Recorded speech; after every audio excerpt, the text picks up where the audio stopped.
Mukunda jewellers మొట్టమొదటి factory outlet ఇప్పుడు కూకట్పల్లి, కొత్తపేట్, సోమాజిగూడ మరియు ఖమ్మంలో. నమస్తే రమగారు. నమస్తే జయ. ఇప్పుడేమిటి ఒక కథ అడగటానికి రెడీగా ఉన్నావు నువ్వు? నేను నోరు విప్పకుండానే మీరే అంటే ప్రతిసారి నువ్వే అడుగుతావు కదా జయ. అదేమిటి ఇదేమిటి ఇప్పుడు నేను అడుగుతాను చెప్పు. లైఫ్ మారాలా? మీ సీట్ మారద్దు, నీ సీట్లో నువ్వు ఉండు. నా సీట్ నాదే. ఓకే. జీవితానికి ఏం కావాలి? డబ్బులు కావాలా, సుఖం కావాలా? ఏది జీవితానికి అవసరమని భావిస్తారు జనరల్గా? నువ్వేం భావిస్తావు, అందరూ ఏం భావిస్తారని నీకు అనిపిస్తుంది? ప్రశాంతత కావాలేమో అనిపిస్తుందండి నాకు. అంటే ప్రశాంతత డబ్బులు రిలేటెడ్ ప్రశాంతత, లేకపోతే ఎంజాయ్మెంట్ అంటే మన హాయిగా ఉండటానికి ఉండే ప్రశాంతత, మనం ఎంజాయ్ చేయాలి కదా. అన్ని మిక్స్ అవ్వాలి కదా రమ్మగారు. డబ్బులతో కూడినా లేకుంటే ఎంజాయ్మెంట్తో కూడినా ఏదేమైనా అల్టిమేట్గా ప్రశాంతత, మనసు శాంతిగా. అమ్మయ్య, బాగున్నావు. అంటే ఇప్పుడు ప్రశాంతత అనేది వ్యక్తుల మనసుకి సంబంధించింది.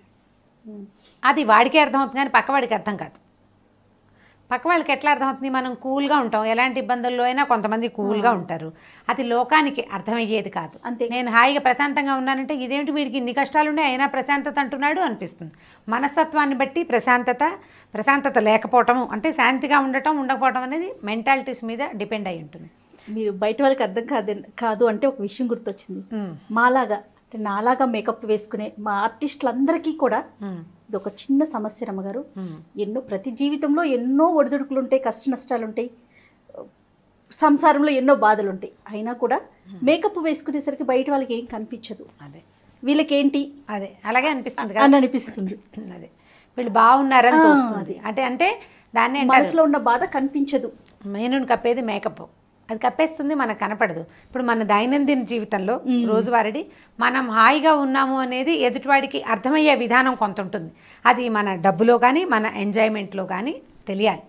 అయితే డబ్బా ఎంజాయ్మెంటా, డబ్బా మనం హాయిగా ఉండటమా అనే దాని మీద మంచి మంచి కథలు ఉన్నాయి జయ మన దగ్గర.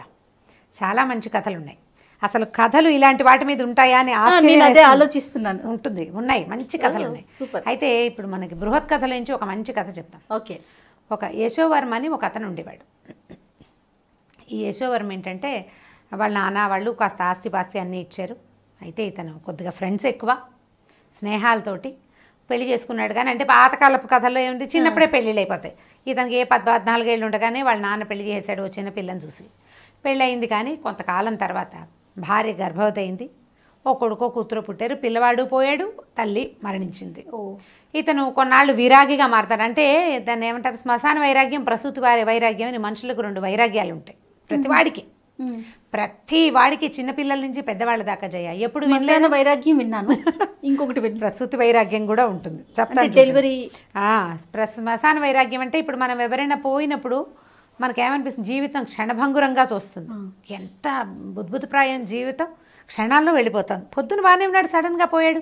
మన జీవితం ఏమవుతుందో అని మనకి జీవితం మీద ఒక నిర్వేదం ఏర్పడుతుంది. అది ఎప్పటిదాకా చుట్టుపక్కల ఉన్నంత వరకు, లేదా దాన్ని మన అంటే ఇప్పుడు వాళ్ళు మన క్లోజ్ రిలేషన్స్ మన వాళ్ళేననుకో కొంత టైం తీసుకుంటుంది. మనం బయట నుంచి చూసేటప్పుడు ఆ అట్మాస్ఫియర్ నుంచి మారేదాకా మనకి ఆ ప్యాథస్, ఆ మరణపు తాలూకు వైరాగ్యం అలా ఉంటాయి. శ్మశాన వైరాగ్యం అంటారు. శ్మశానం వెళ్ళొచ్చినప్పుడు కూడా అలాగే అనిపిస్తుంది. ఎలా చూడు పొద్దుడు దాకా బాగున్న కట్టె ఎలా కాలిపోయింది, ఇంతే కదా, రేపు నేను ఇంతే, ఇంకేముంది జీవితం, ఈ పిచ్చెందుకు, ఈ భ్రమ ఎందుకు అని ఇలాంటి ఎన్ని వైరాగ్యపు మాటలు వస్తాయో.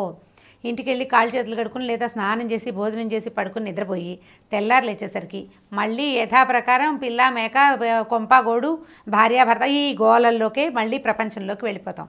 నిన్నటిది తెల్లవారేసరికి శ్మశాన వైరాగ్యం. పెద్దవాళ్ళు అంటారు కదా, మరుపు మానవ సహజం అంట. మరి ఇంకా రోజు గడిస్తే ఇంకేముంది కదా, తెల్లవారితే రెండే కదా, చాలా సహజంగా. నిన్నటి సాయంకాలం మనని బాధించిన శ్మశాన వైరాగ్యం తెల్లారేసరికి పోతుంది. ప్రసూతి వైరాగ్యం కూడా అంతే. ఈ డెలివరీ టైంలో మహాహింస పడే స్త్రీలు ఇంకెప్పుడు కనకూడదు అనుకుంటారు. వద్దు ఈ జన్మ, ఇక మళ్ళీ ఈ పని చేయకూడదు అనిపించేస్తుంది. ఈ బయట తిరిగే మగవాళ్ళు భర్తలు కనుక వాళ్ళ ప్రజెన్స్లో ఉన్నారనుకో, దేవుడా ఇంకెప్పుడు ఈ సంతానాన్ని కలిగించే ప్రోగ్రామ్ని మనం పెట్టుకోకూడదు అనిపిస్తుంది. పిల్లవాడు బయటకు వచ్చాక నీ ముందు పడిన నెప్పంతా మర్చిపోతారు. వాళ్ళు మర్చిపోతారు, వీళ్ళు మర్చిపోతారు. దానికోసం పెట్టిన ఉరుకులు పరుగులు, ఇబ్బంది బాధ అన్నీ కూడా చంటిబిడ్డ మొహం చూడంగానే ఈ ప్రసూతి వైరాగ్యం మొత్తం గంగలో కలుస్తుంది. మళ్ళీ స్టార్ట్ సంవత్సరం తిరిగేసరికి ఆవిడ మళ్ళీ హాస్పిటల్కి వెళ్ళిపోతుంది, ఈయన మళ్ళీ బయట తిరుగుతూ ఉంటాడు. ఇదివరకంటే పాత రోజుల్లో కథలు కదా. ఇప్పుడేముంది 30 ఏళ్ళు వస్తే కానీ పిల్లల్ని గంటలేదు, ఓసారి వెళ్తే చాలే అనిపిస్తుంది. ప్రసూతి వైరాగ్యం లెంగ్దీగా ఉంటుంది అనమాట. మన ఈ యశోవర్మ కూడా ప్రసూతి వైరాగ్య శ్మశాన వైరాగ్యాలు 2 వచ్చినాయి. అయ్యో. దాంతో చాలా కాలం అతను డల్గా ఉండిపోయాడు. ఈ ఉండి ఏం చేశాడంటే ఫ్రెండ్స్ తోటి ఎంజాయ్ చేయటం మొదలుపెట్టాడు. చేయగా ఆస్తంతా కరిపి, అంటే ఏం లేదు, ఎక్కడో చోటుగా మర్చిపోవడానికి కోసం అని చేసే ప్రయత్నంలో భాగంగా ఆ ఊరు ఈ ఊరు, ఆ గుడి ఈ గుడి, 2-3 ఫ్రెండ్స్ని వేసుకుని తిరిగి ఏముంది, ఒకళ్ళు వెళ్తే 100 రూపాయలు ఖర్చు, ముగ్గురు వెళ్తే 300 కాదు 500-600 అవుతుంది కదా. ముగ్గురికి పెద్ద రూమ్ కావాలి, బోల్డన్ ఉంటాయి వ్యవహారాలు. ఈ ఒకటే అయితే ఏ పంచపరుచుకుని ఏ అరుగు మీదో పడుకుంటాడు. అలా జరగల. ఇతను 5-6 వెంటేసుకెళ్ళి డబ్బు బాగా ఖర్చు పెట్టేశాడు. మొత్తం డబ్బు అయిపోయేసరికల్లా ఇతను బికారి అయిపోయాడు. విరాగితో పాటు బికారి కూడా అయ్యేసరికల్లా ఏమైంది, చుట్టుపక్కల జనం అంతా ఇదేమిట్రా నాయన ఇలా అయిపోయావు, వింధ్యవాసిని అమ్మవారి దేవాలయం వింధ్యపర్వత సానువుల్లో జరిగిందట. అమ్మవారు కొండ మీద ఉంటుంది, ప్రార్థించు, ఏదైనా మంచి ప్రార్థన చేసి ఈ దిక్కుమాల జీవితం నుంచి చేయి, అంటే మంచి దాంట్లోకి వెళ్ళాలి నువ్వు అని బాగా బోధించారు. బోధిస్తే ఇతను ఏం చేశాడు, అప్పుడు బుద్ధి తెచ్చుకున్నాడు కదా, ఆలోచించుకుని ఏం చేశాడు, బాగా 35 సంవత్సరాలు వచ్చాక వింధ్యవాసిని మాతని సేవించాడు. సేవిస్తే బాగా చాలా రోజుల పాటు రోజు ధ్యానానికి కూర్చునేవాడు. కొన్నాళ్ళ తర్వాత అమ్మవారు కరుణించింది అతను. కరుణించి ఆ అశరీరవాణి వినపడింది, వత్స నీ శ్రమను ఫలించింది, నీకేం కావాలో కోరుకో అంటే అమ్మ ఏదైనా జీవితాన్ని ఇవ్వమన్నాడు. అయితే ఆవిడేమడిగిందంటే అర్థశ్రీ కావాలా భోగశ్రీ కావాలా అని అడిగింది. ఇతను అర్థశ్రీ అంటే ఎవరు అంటే ఏమిటి, భోగశ్రీ అంటే ఏమిటి, అమ్మ ఈ 2 నాకు తెలీదు, నాకు ఏది మంచిదో అది ఇవ్వంటే ఈ 2 ఎక్కడున్నాయో తెలుసుకో, నువ్వు తెలుసుకుని ఆ 2 నీకేది కావాలంటే అది ఇస్తాను, చాయిస్ ఆయనకి అని చెప్పింది. ఇప్పుడు ఈ అర్థశ్రీని భోగశ్రీని తెలుసుకోవాలంటే ఏం చేయాలి అంటే ఇప్పుడు ఆవిడ ఏం చెప్పిందంటే, నువ్వు కొండ దిగి వెళ్ళిపోతావు కదా, బాగా ఈ చెరువు పక్క నుంచి నడిచెళ్తే రామాపురం అని ఒక ఊరు వస్తుంది. రామాపురంలో మొదట పంతులు అని ఒకడు ఉంటాడు, వాళ్ళ ఇంటికి వెళ్ళు, ఒక రాత్రి 2 పూటలు అతనితో ఉండు.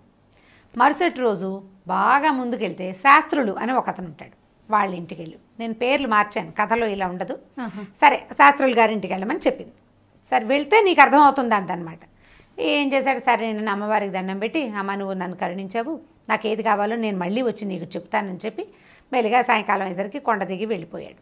ఆ రామాపురం దారి పెట్టాడు. దారి పెట్టాక ఈ పంతులు గారి ఇంటికి వెళ్ళాడు.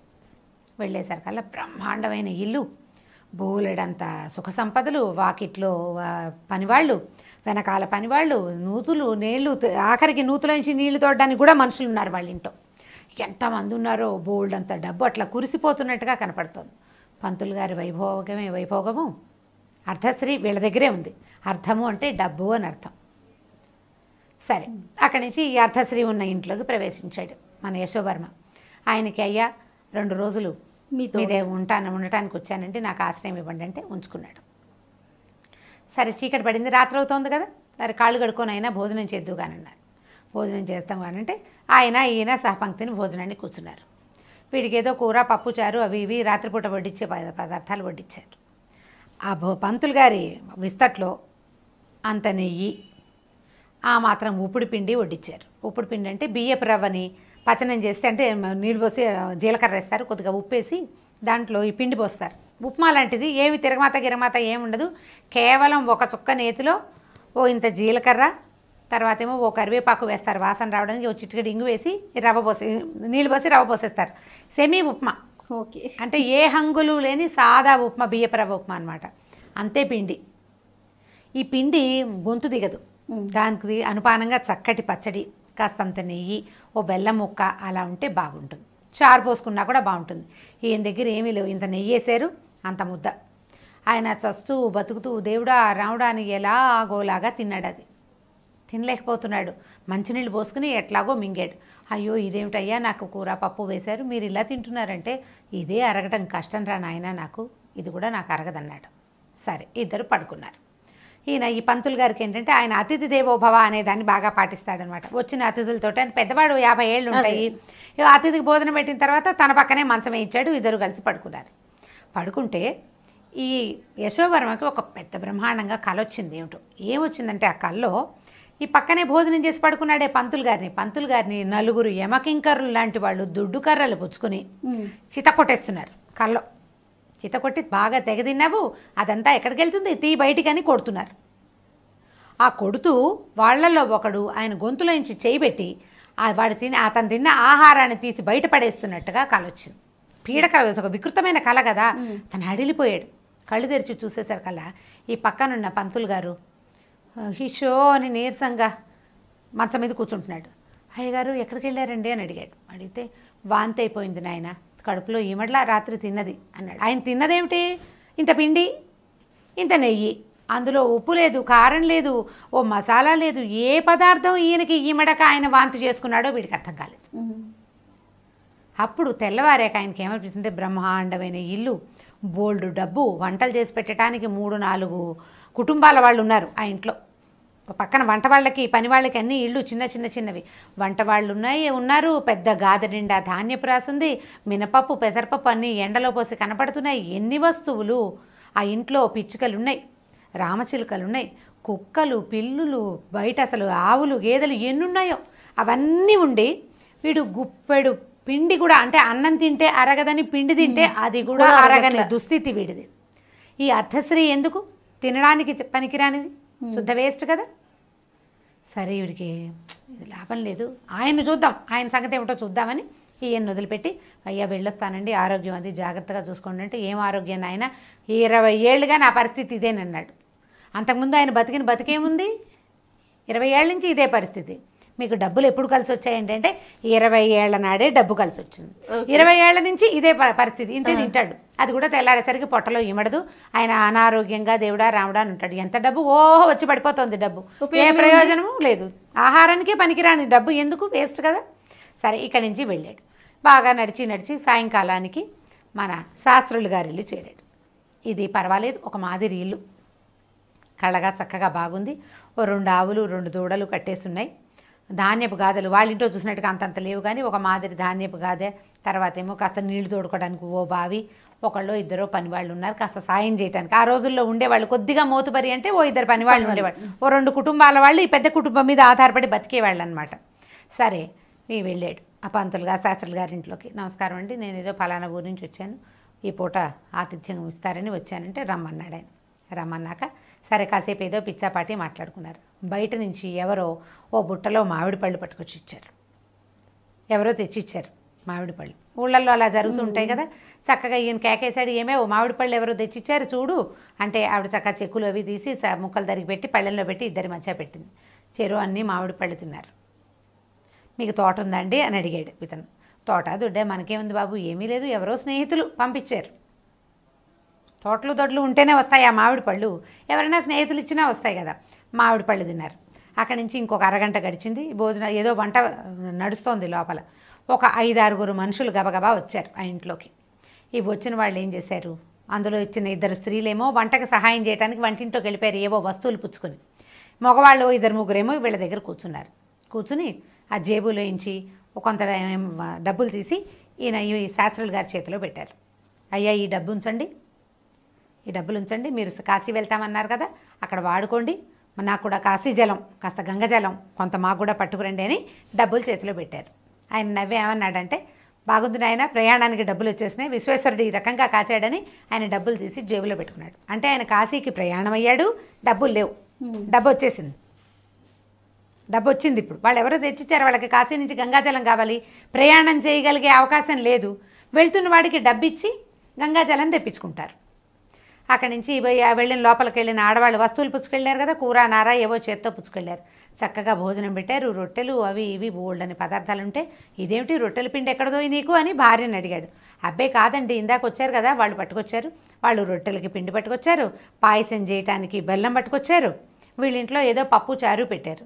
ఇప్పుడు రొట్టెలు పాయసం పప్పు చారు ఎన్నైనా పదార్థాలు. సాయంకాలపు మామిడి పండు ఎలాగ ఉంది మజ్జిగాన్నంలోకి, ఏమో మజ్జిగ పోయి అన్నాడు ఆయన. పోయి అంటే మజ్జిగ ఎందుకు, మన పాలే పెరిగే ఉంది, పొద్దున పంపించారు సుబ్బారాయుడు గారు, పొద్దున వచ్చిన సుబ్బారాయుడు గారు పెరుగు పంపించారని పెరుగు కూడా తెచ్చివేసింది.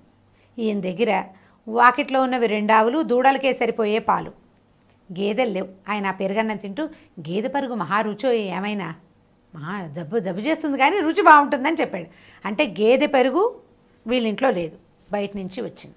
సరే భోజనాలు అయినాయి, చేతులు కడుక్కున్నారు, ఓ పక్కన పడుకున్నారు. ఈయన కూడా ఓ చాపేశారు, ఆయన చాపని పడుకున్నాడు, ఈయన చాపేసుకుని పడుకున్నాడు. పడుకున్న తర్వాత కాస్త ఆ కబుర్లకి చెప్పుకున్నారు, మీ దగ్గర మీకు ఏం ఆస్తుంది ఏముందంటే, ఏమీ లేదు నాయన, ఈ ఇల్లే ఒక కొద్దిగా పొలం ఏదో ఉంది, ఏదో సంవత్సరం తిరిగేసరికి డబ్బులు వస్తుంది. మరి మీరు ఎలా చేస్తారండి, మీకు డబ్బు ఎక్కడి నుంచి వస్తుంది, మీరు సంసారం ఎలా నడుపుతారంటే, ఏమో భగవంతుడు నడుపుతున్నాడు, జరిగిపోతుంది భోగం, నేనేం పెద్దగా ప్రయత్నం చేయను, ఏదో మంచి మాట్లాడతాను అంతే, మంచి పని చేస్తాను, ఏదో గుళ్ళోకి వెళ్తాను, ఏదో పురాణం చెప్తాను, అంతే నాయన. భోగం ఈ రకంగా భగవంతుడే నడిపిస్తాడు. నేను పెరుగు లేకుండా అన్నం తింటలేదు. ఎండాకాలం అంతా మామిడి పళ్ళు మల్లెపూలు వస్తూనే ఉంటాయి. మాకు మల్లె చెట్టు లేదు, మామిడి చెట్టు లేదు. మల్లె చెట్టు లేకపోతే పువ్వులు ఎక్కడి నుంచి వస్తాయి?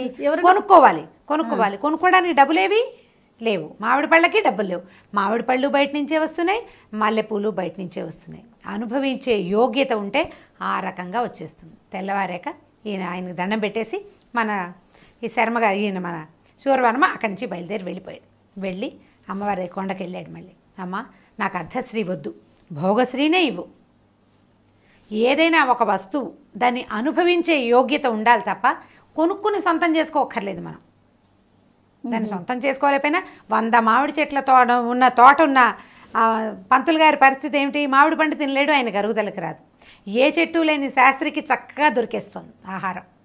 నాకు అట్లా ఆహారం పుట్టే వరం ఇవ్వమ్మా, ఎక్కడి నుంచి అయినా సరే. ఇప్పుడు హాయిగా ఉన్నాడు, సాయంకాలం అయ్యేసరికి ప్రయత్నం చేయకుండానే వాడికి కావాల్సిన వస్తువు ఇంటికి వస్తుంది. ఆయన చేసే ప్రయత్నం ఏంటి? మానవ ప్రయత్నం, తనేం చేయాలో అదే చేస్తున్నాడు. వీటి కోసం ప్రయత్నం చేయటల్లా భగవంతుడు ఏం చెప్పాడు? ఈ బ్రాహ్మణ పుట్టకు పుట్టావు, ఊళ్ళోకి వెళ్ళు, పురాణం చెప్పు అని చెప్పాడు. మంచి మాట చెప్పమన్నాడు. ఆయన పైన ఆయన చేసుకుంటున్నాడు. ఆయనకు కావాల్సింది, అతనికి అవసరమైంది భగవంతుడు ఆటోమేటిక్గా మనకి పంపించేస్తాడు. మనం చేయవలసిన పనిని తప్పకుండా చేయాలి. మన ధర్మాన్ని మనం నిర్వర్తించిన వాడికి ఇవ్వాల్సింది ఇచ్చేస్తుంది. కాబట్టి డబ్బు కోరుకోవద్దండి, భోగాన్ని కోరుకోండి. ఏదైనా ఒకటి ఉంటే దాన్ని ఎంజాయ్ చేయాలి కదా. ఇప్పుడు మనం చూస్తాం అజయ, పెద్ద పెద్ద సంపాదన పట్ల మల్టీ మిలియనర్స్ ఉన్న వాళ్ళు కనిపిస్తారు. పిల్లలు ఎంజాయ్ చేస్తారు, పిల్లల ఫ్రెండ్స్ కూడా ఎంజాయ్ చేస్తారు. సంపాదించేవాడు సంపాదించుకుంటూనే ఉంటాడు, వాడికి ఎంజాయ్మెంట్ ఉండదు, పాడు ఉండదు. ఈ పిల్లలు పెద్దవాళ్ళు అయ్యేసరికల్లా వీళ్ళకి 60 ఏళ్ళు వస్తాయి, అన్నం అరగదు. రాత్రిపూట మేమేం తింటాం? 2 రొట్టెలు పప్పు అని మొన్న ఎవరో ఒక మల్టీ మిలియనర్ చెప్పాడు. ఓన్లీ 2 రొట్టెలు పప్పు తింటట. దానికి కోట్లు సంపాదించుకునే గోల ఎందుకు? లేదు కదా, అనవసరం కదా. ఇలా దీని మీద ఆలోచించి చేయాలని బృహత్ కథలో ఇలాంటివి కొన్ని మంచి మంచి కథలు ఉన్నాయి. జీవితానికి సంబంధించిన కథ అంటున్నారా? ఇది చూడండి ఎంత క్లోజ్గా ఉంది, అద్భుతంగా. మనం ఎంజాయ్ చేయాలి కానీ సొంతం చేసుకునే ప్రయత్నం అక్కర్లేదు, దానికోసం శ్రమించక్కర్లేదు.